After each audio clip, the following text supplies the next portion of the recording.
Really quickly before I start today's video, I just wanted to say I'm going to be trying something a little bit different on my YouTube channel. While it's great to do the gaming news and the tech news, they're really not all that educational. It's great to know what's going on in the gaming realm, in the tech realm, and things like that. But it's really nothing that's going to be educational, and it's really nothing that's going to stick with you in the long run. So I'm going to be trying something a little bit different on my YouTube channel. Basically, what's going to be happening from here on out, I'm going to try to provide you a random fact of the day. So when you open up my videos, you'll have one random fact of the day that maybe it'll stick into your head, and maybe I can give you a little bit more value out of my videos, and maybe you can learn something out of my videos than just the gaming news and the tech news. So stay tuned for my channel. At the beginning of each of my videos, I will be throwing in a random fact of the day, and today's no exception. I'm going to be starting it today. The random fact of the day is: you are about 3 times more likely to be killed by a firework than you are to have a severe allergic reaction to an MMR vaccine.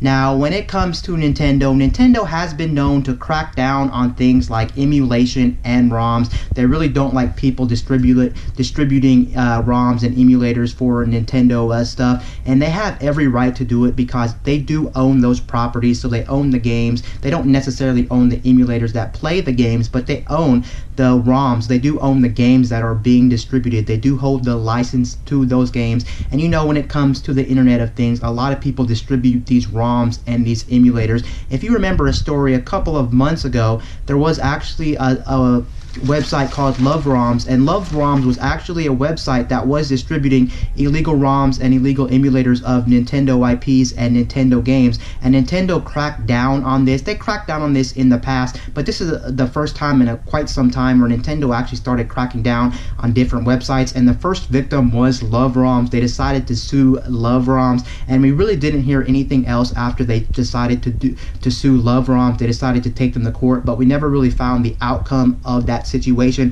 But now we actually found out the outcome of that situation, and we actually know what's going on with LoveROMs. The big reason Nintendo actually decided to go after LoveROMs in the first place is because they actually had ads running on the website itself. It wouldn't really be a big deal to Nintendo because there is a lot of different ROM sites on the internet, so how can you really go after pick one ROM site out of all of them? But the big thing that LoveROMs had disadvantage going for them, which Nintendo saw as a potential bad idea, is the fact that they were running ads on their website. And as you know, they don't own any of those games. They didn't create those games. They don't own the licensing to those games. So of course Nintendo wanted to sue them for damages. They're pretty much getting free money off of something that they didn't deserve to make money off of. I don't know how much money LoveROMs was making off of all the ROMs that they were distributing on that website, but either way they were still making some type of profit off of that. And on top of that, when you go to LoveROMs, one thing wrong with LoveROMs was the fact that LoveROMs actually had a background of Super Mario, and they had just a lot of Nintendo themes on their website when you went to them. So that was a red flag altogether. They're really trying to promote Nintendo as much as possible,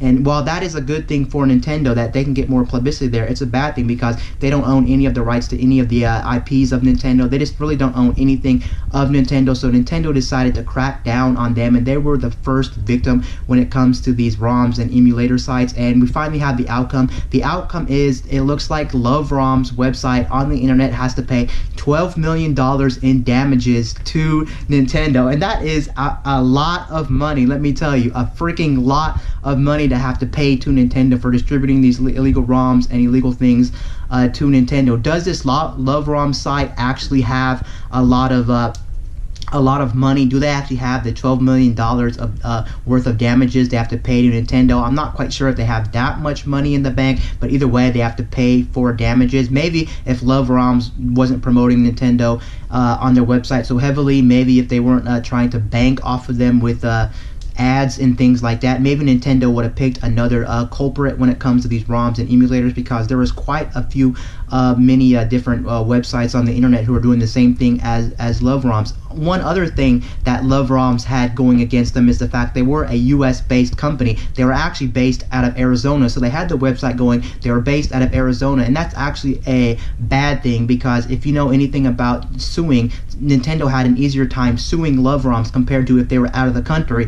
If if this company Love ROMs was out of the company, it would be a much more trickier situation. I'm not saying they still couldn't have won the court case. They could have still won the court case. It just would have been much more harder, much more difficult, and maybe they wouldn't have tried to sue them. But just the fact that they had all these things going against them, like making money off their stuff, really having a background of Super Mario on their website, which didn't help, and also being in the U.S. in Arizona, pretty much had a lot of things going against them, and that's why Nintendo actually went towards them. And another reason I think Nintendo really wanted to go after another ROM website, which ROM websites have been around for many years, not just now. I wonder why they're going after some ROM websites now instead of later. I think another reason why Nintendo decided to go for a ROM website is because they want to scare some other ROM websites on the internet, because there is a plenty of them on the internet. So if Nintendo was to go after Love ROMs and they actually win this court case, it may scare some other websites on the internet to actually take down their stuff. I do know one website that is still scared, is Emu Paradise.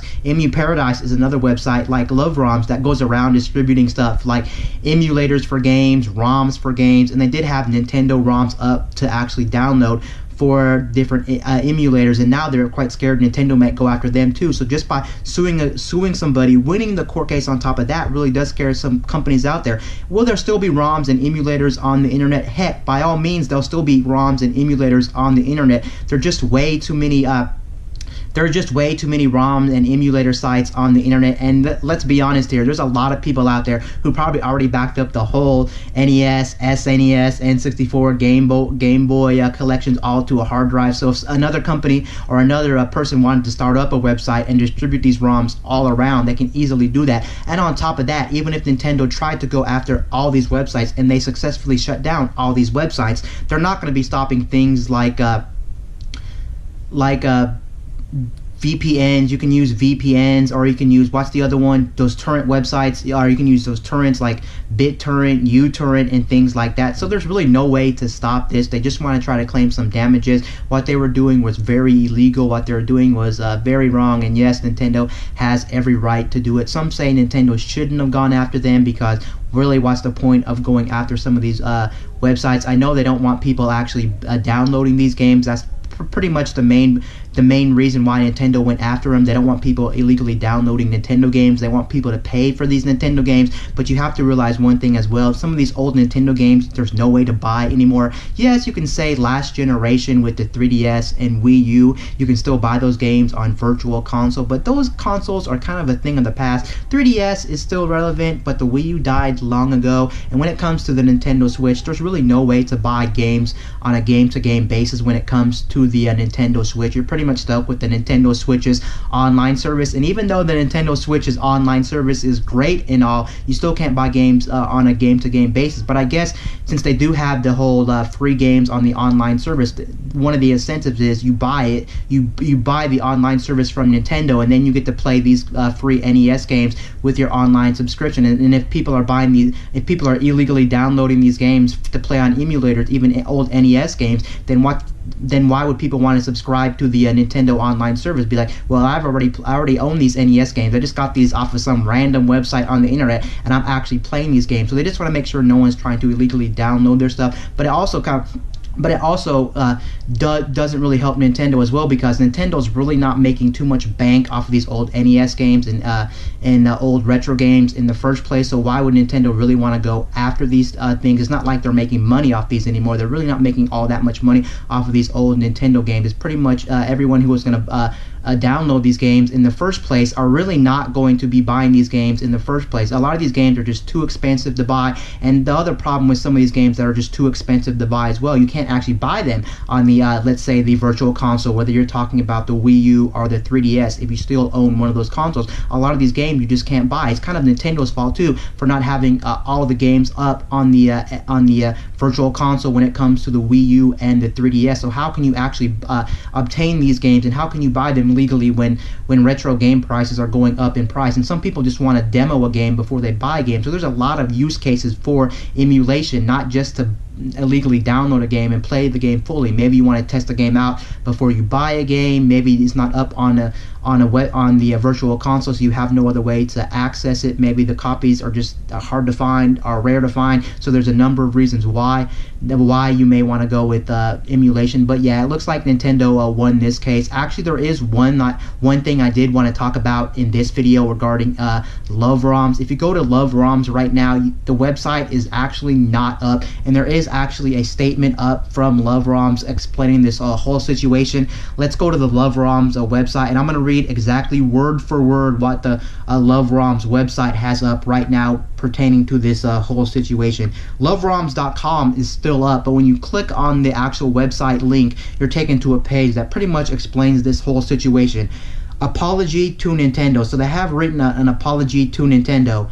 Our website, loveroms.com/loveretro.co, previously offered and performed unauthorized copies of Nintendo games in violation of Nintendo's copyrights and trademarks. LoveROMs.com/loveretro.co acknowledges that it caused harm to Nintendo, its partners, and customers by offering infringing copies of Nintendo games, and has agreed to cease all such activities. To access legitimate Nintendo games online, please visit www.nintendo.com for information about the Nintendo Game Store. So you can see they were probably forced to actually put that on their website. They didn't decide to do that. I can almost guarantee you the lawyer forced them to do that. I'm pretty sure they wouldn't even have taken their website down if Nintendo never have caught them. Let's be honest, they would have kept having their website up for many years to come. No doubt about it. They're not trying to play nice here. They're really trying to bank off of these free emulators and retro games when it comes to video games. But yeah, that's pretty much the story here. Nintendo does sue Love ROMs for $12 million, and the website is officially down. Anyway, guys, this is Wayne from My Tech News, signing out. Boo!